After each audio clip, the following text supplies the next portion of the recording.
Selamat pagi dan salam sejahtera untuk kita semuanya. Perkenalkan, nama saya Yohana Eka Bilanti Pasaribu dengan NIM C1B019005 dari Prodi Manajemen Angkatan 2019. Pada kesempatan kali ini, izinkan saya untuk memaparkan materi tentang pengertian hukum pajak, alasan pemerintah memungut pajak, teori dan ajas pemungutan pajak.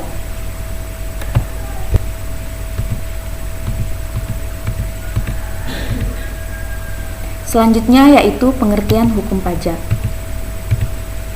Hukum pajak adalah hukum yang bersifat publik dalam mengatur hubungan negara dan orang atau badan hukum yang wajib untuk membayar pajak.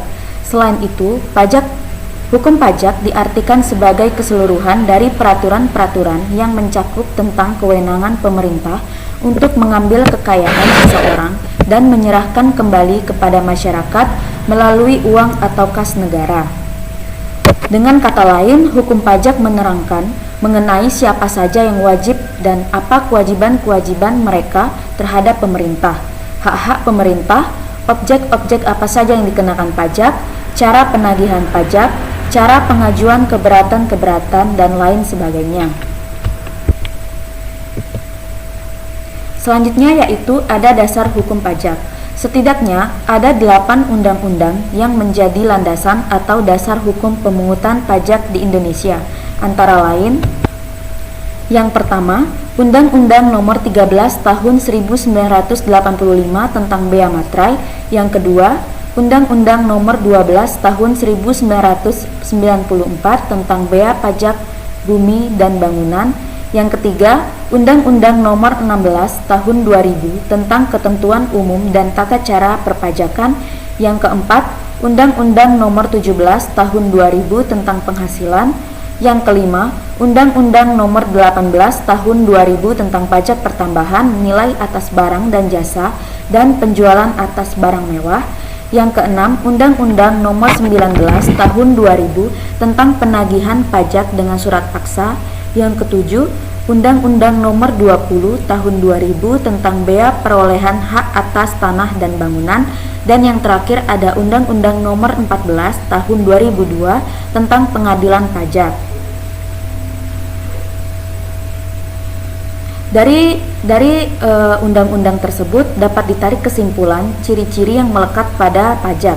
Yang pertama, pajak dipungut oleh negara, baik pemerintah pusat maupun daerah.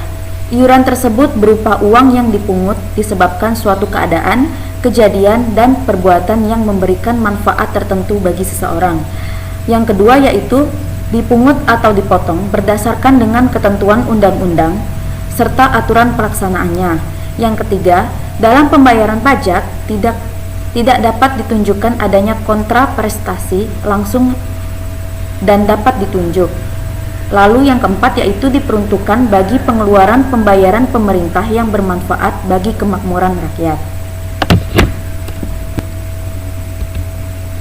Lalu, apa sih pajak itu? Pajak adalah pungutan wajib dari rakyat untuk negara. Setiap sen uang pajak yang dibayarkan rakyat akan masuk dalam pos pendapatan negara dari sektor pajak.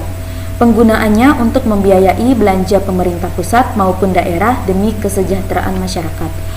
Nah, pajak ini dapat kita ilustrasikan sebagai berikut. Jika kita ingin gabung ke sebuah klub, biasanya kita wajib membayar iuran yang jumlahnya telah disepakati oleh semua anggota.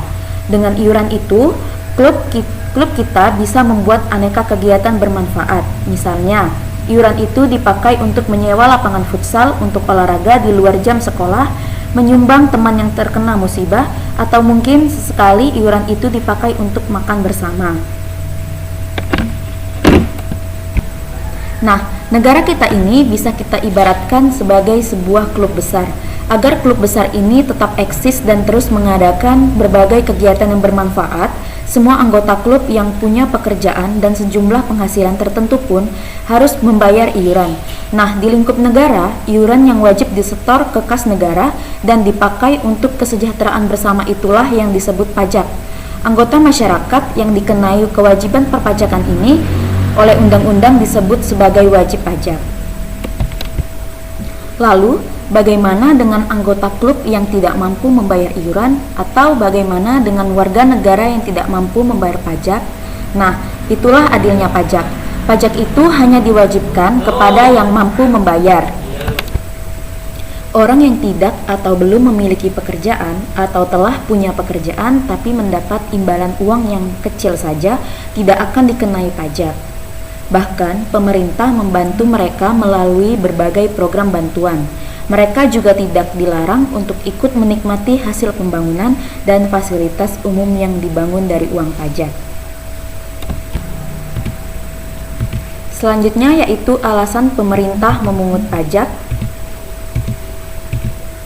Salah satu tujuan dari berdirinya Republik Indonesia adalah terwujudnya masyarakat yang adil dan sejahtera. Visi keadilan dan kesejahteraan rakyat ini mendapat perhatian yang besar dari para pendiri negara. Mereka menyadari bahwa tujuan dan cita-cita negara berdasar Pancasila harus mampu mengkoordinir kepentingan rakyat.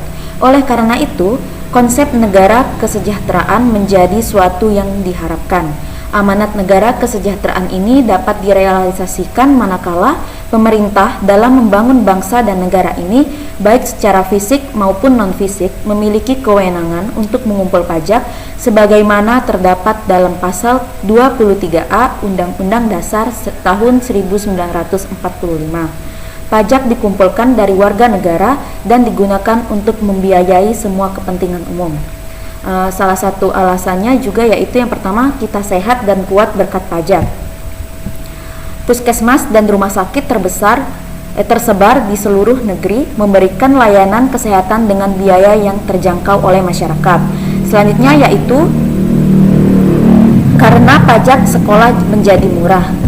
Dengan uang pajak, pemerintah membangun gedung-gedung sekolah, membagikan buku teks pelajaran ke sekolah-sekolah, dan menyediakan sarana belajar lainnya supaya kita dan teman-teman semuanya di seluruh Indonesia bisa belajar dengan baik untuk masa depan kita dan masa depan bangsa ini.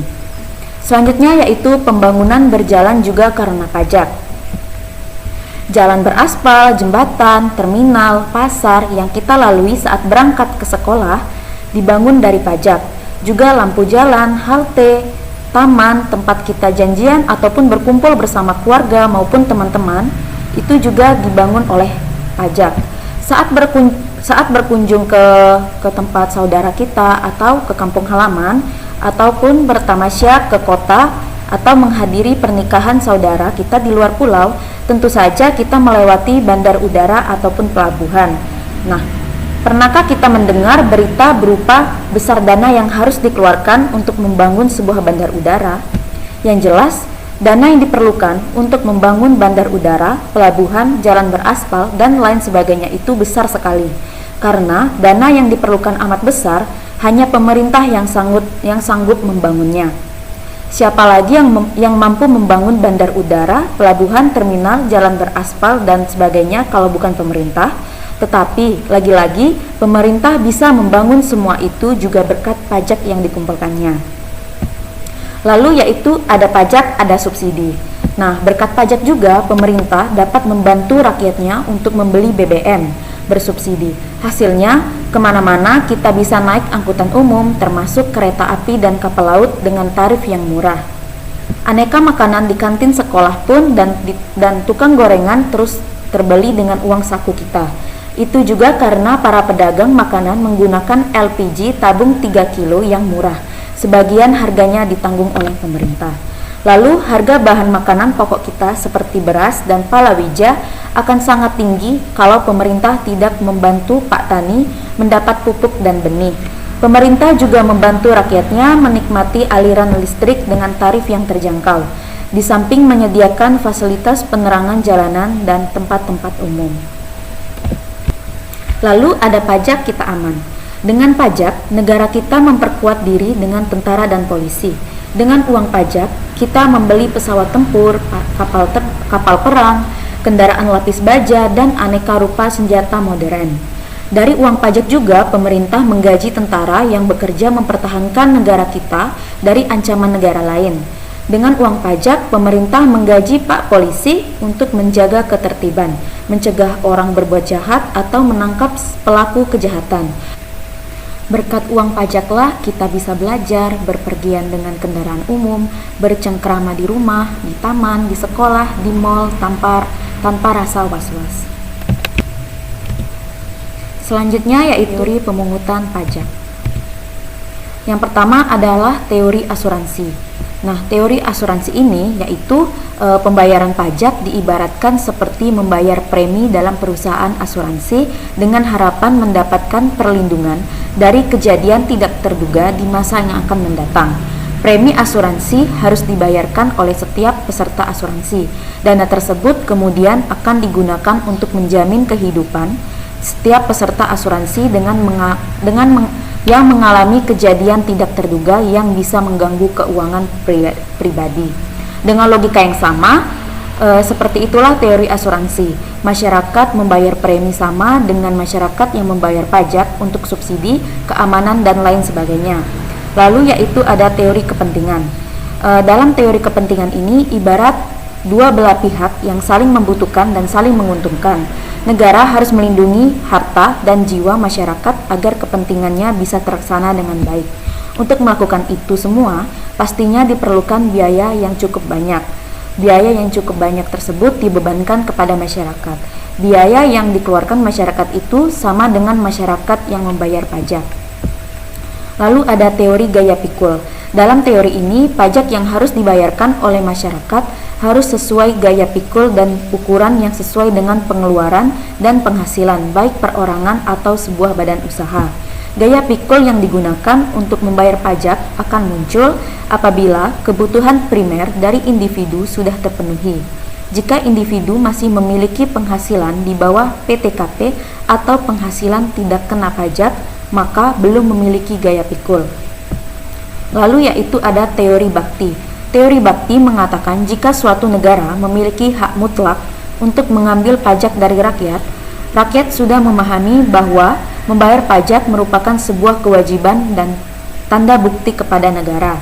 Hal tersebut dilakukan agar sistem pemerintahan negara bisa terus berjalan dengan baik. Rakyat sudah mulai mengerti bahwa uang pajak yang dibayarkan akan dikelola pemerintah untuk banyak hal seperti membangun infrastruktur. Lalu yaitu ada teori daya beli. Nah, teori ini sangat erat berkaitan dengan kemampuan masyarakat saat melakukan transaksi jual beli. Masyarakat yang banyak dengan kebutuhan yang berbeda-beda tentu membutuhkan berbagai barang untuk memenuhi setiap kebutuhannya. Pada transaksi jual beli, jenis pajak yang dikenakan adalah pajak PPN atau pajak pertambahan nilai dan PPNBM atau pajak penjualan atas barang mewah. Jadi, semakin mewah atau semakin mahal barang yang dimiliki masyarakat, maka nominal pajaknya semakin besar pula. Selanjutnya yaitu ajas pemungutan pajak. Yang pertama, ajas domisili. Nah, ajas domisili ini berarti negara dapat menarik pajak sesuai dengan tempat tinggal. Istilah domisili merujuk pada tempat tinggal wajib pajak orang pribadi, juga tempat domisili wajib pajak suatu badan atas penghasilan yang telah diterima wajib pajak. Para wajib pajak yang berdomisili di suatu tempat akan dikenai pajak sesuai ketentuan di mana wajib pajak berdomisili. Contohnya adalah penghasilan dari bentuk usaha tetap yang ada di Indonesia, maka akan dikenakan dengan pajak Indonesia. Lalu yang kedua, ajas kebangsaan. Dalam ajas ini yang menjadi landasannya adalah status kewarganegaraan dari badan usaha atau orang yang mendapat penghasilan. Hampir sama dengan ajas domisili karena negara dapat memberikan pajak dengan status wajib pajak kewarganegaraan. Yang terakhir, ajas sumber. Nah, ajas sumber ini yaitu negara dapat mengenakan pajak untuk penghasilan yang diperoleh negara tersebut. Semua penghasilan yang didapat dari negara dapat memberikan pajak tanpa melihat domisili wajib pajak. Misalnya penghasilan yang didapat Singapura Ltd, maka dapat dikenakan wajib pajak luar negeri untuk jasa yang dipakai di Indonesia bisa dikenakan pajak. Demikianlah presentasi saya pada saat ini. Saya mengucapkan terima kasih atas perhatiannya dan mohon maaf apabila ada kesalahan baik yang disengaja maupun tidak disengaja. Selamat pagi dan salam sejahtera untuk kita semuanya.